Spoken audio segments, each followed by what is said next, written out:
Neo कई दिनों से साइकिल मांग रहा था। चूंकि स्क्वीकी के पास पैसे की कमी थी, इसलिए वह अभी तक एक भी खरीदने में असमर्थ थी। मिमी, युवा चूहा, अपने माता पिता के साथ एक पेड़ के पास रहता था, जिस पर स्क्वीकी, गिलहरी, अपने बेटे नियो के साथ रहती थी। मिमी के माता पिता और स्क्वीकी अच्छे दोस्त थे। जब भी मिमी के माता पिता शहर से बाहर जाते, स्क्वीकी उसकी देखभाल करती।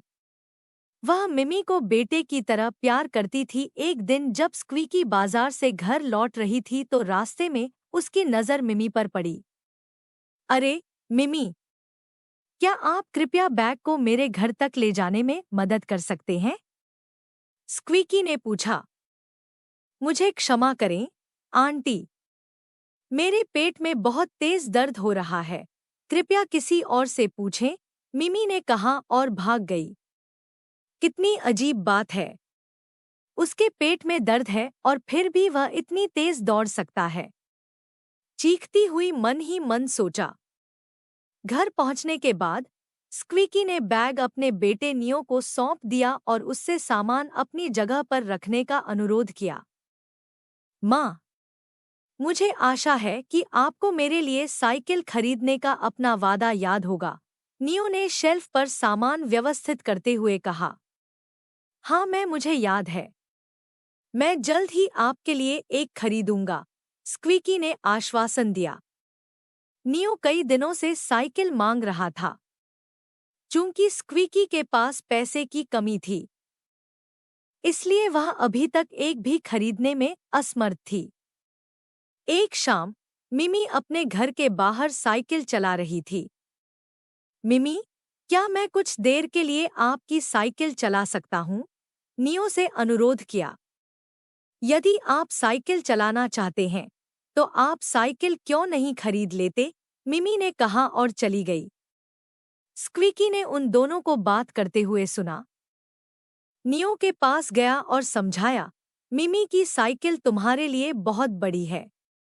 जब तक तुम थोड़े बड़े नहीं हो जाओगे तब तक तुम इसकी सवारी नहीं कर पाओगे। ठीक है माँ, नियो ने कहा और अपने दोस्तों के साथ खेलने चला गया। तभी मिमी की माँ मिल्ली अपने घर से बाहर निकली और उसने स्क्वीकी को बाहर खड़ा देखा। हेलो स्क्वीकी, मुझे आपकी मदद की ज़रूरत है। मैं कुछ दिनों के लिए बाहर जा रहा हूँ। मिमी की उम्र इतनी हो गई है कि वह घर पर अकेली रह सकती है।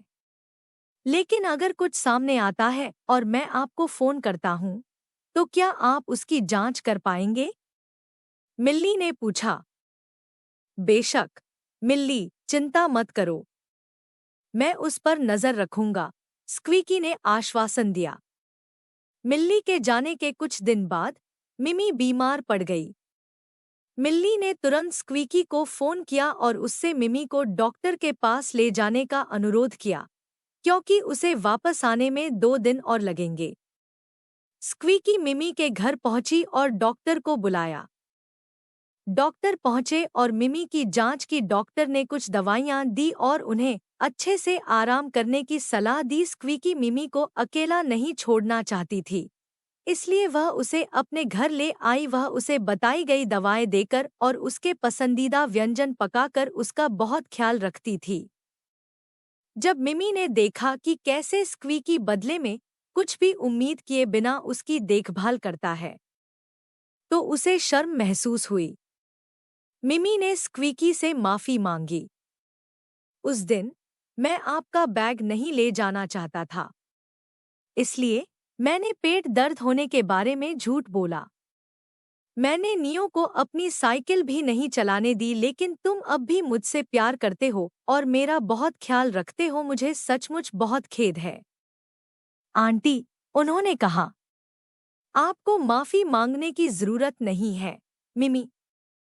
जब आपने मेरा बैग ले जाने से इनकार कर दिया तो मुझे बुरा नहीं लगा। अगर नियो मेरी मदद करने से इनकार कर दे तो क्या मुझे बुरा लगेगा? बिल्कुल नहीं, स्क्वीकी ने कहा। लेकिन मुझे आपकी मदद करनी चाहिए थी, आंटी। आप मुझसे बड़े हैं और मुझे आपकी बात सुननी चाहिए थी। मुझे भी आपसे झूठ नहीं बोलना चाहिए था। आप मेरे प्रति बहुत दयालु हैं, मिमी ने कहा और उसे गले लगा लिया। स्क्वीकी मुस्कुराया और उसे वापस गले लगा लिया। धन्यवाद।